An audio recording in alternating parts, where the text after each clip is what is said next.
Oh my God, that's Edward Norton. Holy crap. He's starstruck. Kind of wild. I got to talk to him? He's a big star. Like everyone's freaking out. Hey, how you doing? Edward Norton. How are you? Hi, That's Joe Derosa, Anthony, Opie. Danny. We've talked a few times on the phone there, Edward. Yeah. Make you're yourself comfy. He's a man of his word. Yeah, I Because know. we kept saying, come in Said he and was say coming hi in. to us. And he finally, Yeah, for sure. he finally has come in and to say hi. Where's my Uh-oh. brother in crime? I know. I know. Goddamn Jimmy is like out in L.A. doing I finally something. show up and Norton takes a powder. And he decided, forget it. He flew out to L.A. to do some Leno stuff. He's like Leno's he's guy big now. time now. Yeah. Now he's ready for on camera. Yeah, this radio stuff is like second fiddle for him. Now, when Leno calls, he runs. Radio is just his hobby at this point. He's becoming a big star. He runs a big star. He'll never get that picture. And I'm mad that he's not here, Edward, because he's going to talk about the fact that he missed seeing you for the next how many months, Ant? It's never going to stop. It's never going to stop until you see him again or something. He has canceled really important gigs for himself just to meet famous people. That's how twisted the Jim Norton is. He's a little crazy, and he talks about how you would go down to the Comedy Cellar sometimes and see him. Yeah, probably once. Yeah, but he goes to him. But he goes like, yeah, sometimes. Oh yeah. He comes down there and sees me. Yeah, he likes using the word, men of similar ilk get together and. Does he do things like he goes, my friend Ed Norton. Ed Norton. Ed Norton. Does he do that? Oh, of course. Yeah. Same last name. Oh, we still talk about his nipples a lot? He used to have a bit in his routine about... He still has that. Yeah. He likes He doesn't his have tweaked. very good body image. Right. He talks about himself, a body of a scallop. He's got his man boobs, he calls them and stuff. He's very self-deprecating. I don't have a good body image of Jim either. Of Jim. I thought you were going to say of yourself, but no, of Jim. Hey, we don't even have that much time, so let's get into the movie. Stone. Yeah, this one looks like a good one, man. It's heavy. Yeah. It's really heavy. You're playing arsonist, right? Yeah, it's about De Niro plays a prison, a parole review officer and who's about to retire, and he gets one more case that at the end that he's got to review, an inmate, and I play the inmate, and basically he's supposed to assess, whether people have made authentic changes in their life and gotten a spiritual life and all these things, and the whole dynamic is about him trying to sort out whether this guy is for real. Has he changed? Is he positive? And on the side, the prisoner is getting his wife, who Mila Jovovich plays, to try to manipulate the guy outside the prison. And it's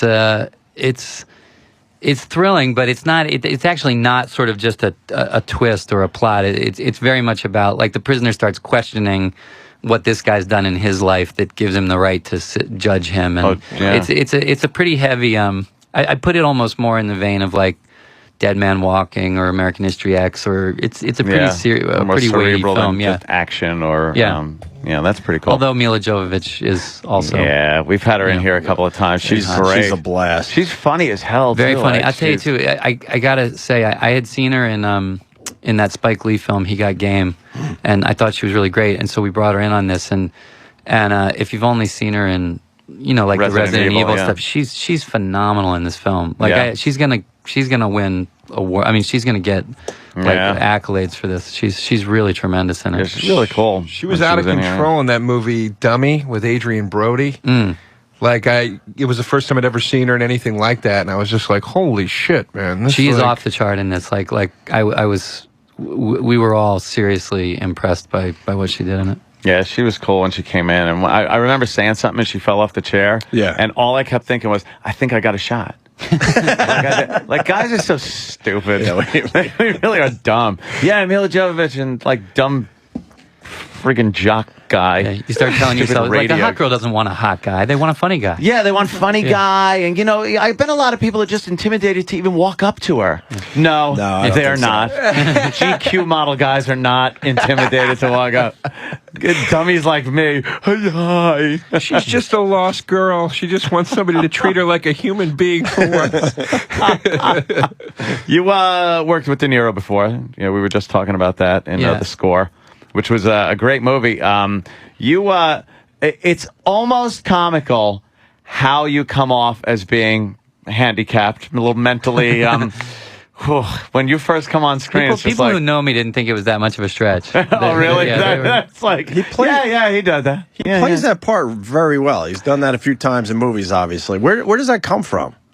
I don't know. Do you have a split personality? No, but again, actually, it was kind of the same as on this one. We were in Montreal, and there was a school for adults with different disabilities and stuff. And I hung out there a lot with some of these guys who had bad cerebral palsy and stuff like that. And I find for me, it's like, the main thing is I just like to hang out around someone else for a long time, and just sort of soak it in. And on Stone, I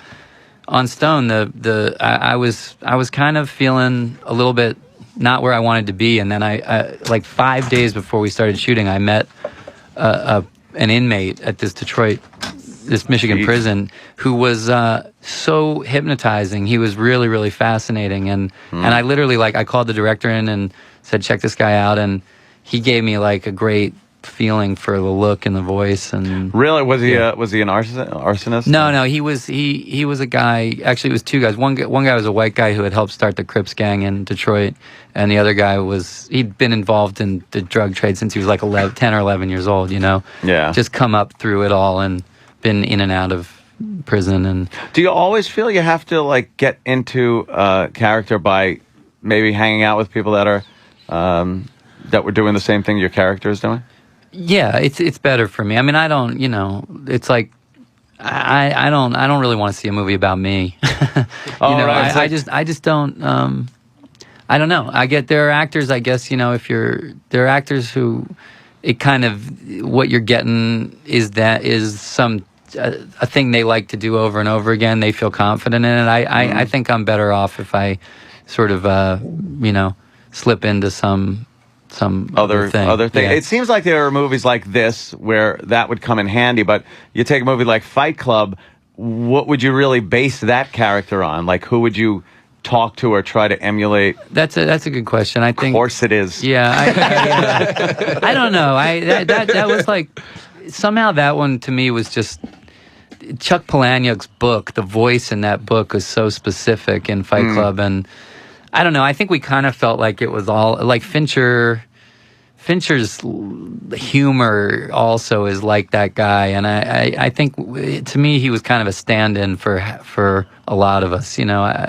Maybe that was a little closer to some of us than really a cat. That was me. Was that kind of more of you than maybe a little more? There, yeah. What's great about Fight Club? You guys didn't disappoint as far as the book goes and the movie goes. That happens all the time. But I mean, I love both. I love the book to this day, and I love the movie. I mean, I know how everybody likes to say the book is usually better, but I mean, right. I've read Fight Club and I've seen Fight Club 1,000 times. The movie, in my opinion, it kills the book.